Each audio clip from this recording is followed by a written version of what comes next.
Anjana Moirang Themna Ngasisu ai mahosagum channel asida Phunga Wari ama lijage mayam ngehak taminasi wari asi ipa ipusingna libiramba adumak aina lijabani soiki lankiba yauragasu mayamna ngakpigani aigi wari asigi maming apang asing mayamgi mafamda wari sinajari Thaina mamangagi matam amada apangba nupa amaga asingba nupa amaga marup sanarami makhoi ani yamna thajana nungsi sanana tinarami amana amagi manakta chatuna awa nungai paudamnaduna loinarami chatlabasu punna chatminai charabasu punna chaminaduna nungsinana tinana lairami adubu asum lairakpana makhoi masa yung kai panduna yum amamam panaduna laikrami asum lairakpana ikhang khanghaudana nongmadi asingba nupa asina apangba nupa asida hairaklami itaw ngasidi huranba chatlusi aikhoi ani apangba nupa aduna wa adu taba matamda fatte itaw tawgumsi sigumba thabak tawba fatte haibagi mahutta asingba nupa aduna hairaklibado hoi haiduna yaraklami adumna makhoi ani ngangnaraba matungda numito laikre numidang athengba ngaiduna matamna asum haukibana nungdang oiraktuna makhoi ani huranba haunaduna thoraklami laikai adugi ju yamna phaba yamna ju marang kaina hauba mafam ama tamna makhoi ani laklami aduga mafam aduda makhoina porakliba khoi ju yalurge haiduna laklabnina makhoigi makhuta thang amamom paiduna laklami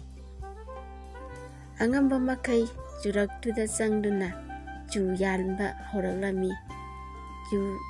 yami makhoi anina yaliba ju asi yamna yanba makhoi anigi mapot phare harba matam asida huran asingba nupa asina kauraklami itaw haiduna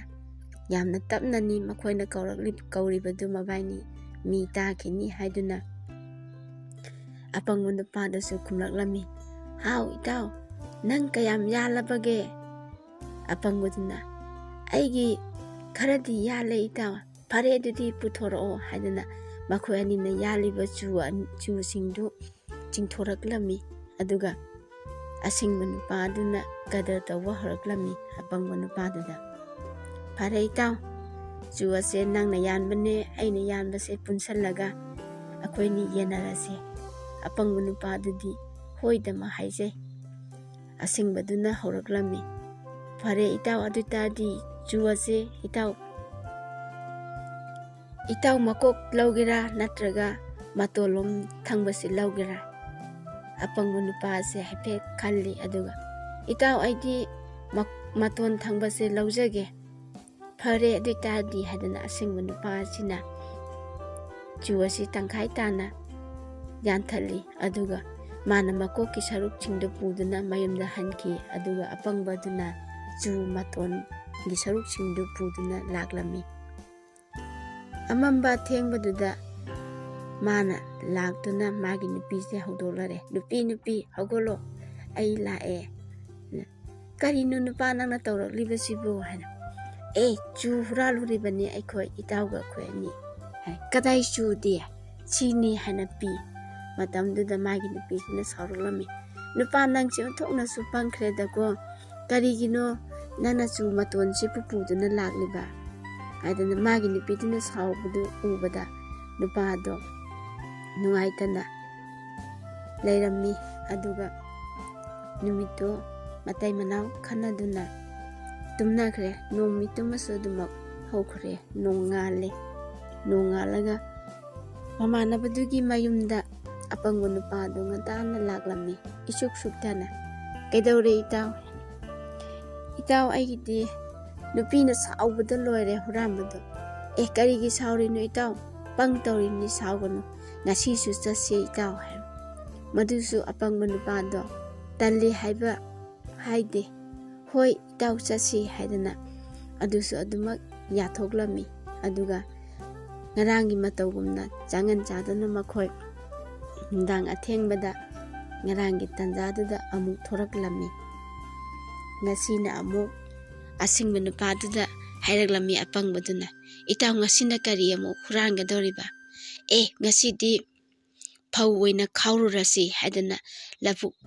maikai panglaklami apangba nupaduna phare itaw haidana makhoi ani parap laktuna moimana pairakliba bora aduga thangonduga puthokduna phau angamba makai makhoi anina khawba horaklemai yame phause khawba loiraba matungda nupa asingbasina hairai itawna khawba phaudusu aina khawba phaudusu sida pulap thamnarasena boradagi mobainina khawriba mayamdu hontore aduga masa masagi bora singdu puthore asingba nupasina hai itaw ngasidi karom saruk thangbada lauge haibano haiba matamda apangba nupaduna hai itaw ngarangsu ai nupina maton pore haiduna yamna sawe ngasidi ai makok thangba sarukse laurage itaw ngasidi itaw saurano matonje lauro phare haiduna asingba nupaduna phawado puduna chakhirami apangba nupado ngasisu charukhokto puduna laklami madu uba matamda magi nupido amukka hena saugiduna magi nupasida hai nupa nangbu karino nangna tawrisibu haye makai asumna chapiranu haidana magi nupaduda sauduna haibadagi amuk hanna mamanaba asingbaduna huranba chase haiba matamda apangba nupado yakiramdre sum tawduna magi nupiduna magi nupadubu fajana bab tahanduna haibiraba matungda huranba thabakse phatte nupa tawganu itaw duna tadana haurabasu nang matungda amuhangna chatpa yade haiduna magi nupina magi nupaduda hairaklammi magi nupadusu gyan laktuna magi nupina hairibasina summi haiduna atopa thaba ingkang suba yaba maikaida suduna sen tanduna mahak yamna nungai yaifana pankirami wari asida aina haijaningibasi aduk luna tinariba mamanaba adubu pulap saukhat minanaba afaba lambida lamjinglibagi mahutta huran si haiduna su huran minaraga kanaba namana loina phangkiba madu miyoiba amana miyoiba amagi mafamda tawba phatte aduna masi mayamda khanganjaningi matang asida aigi wari loisinjare wari asibu tabiringai manungda mayamna kawbiganu mayamlakta eikhoisu haiba channel asibu nungsibiduna subscribe tawbiyu amasung like comment thambiramu makha tana thagacharakpa video khudingmaktasu mayamna support pibiduna share tawbiyu mayamlakta eikhoisu haiba channel asibu nungsibiyu wari sigidamak comment thambiramu ngasigi oinadi video loisinjarage mathangi video anauba amaga loinana mayamgidamak ai lakjage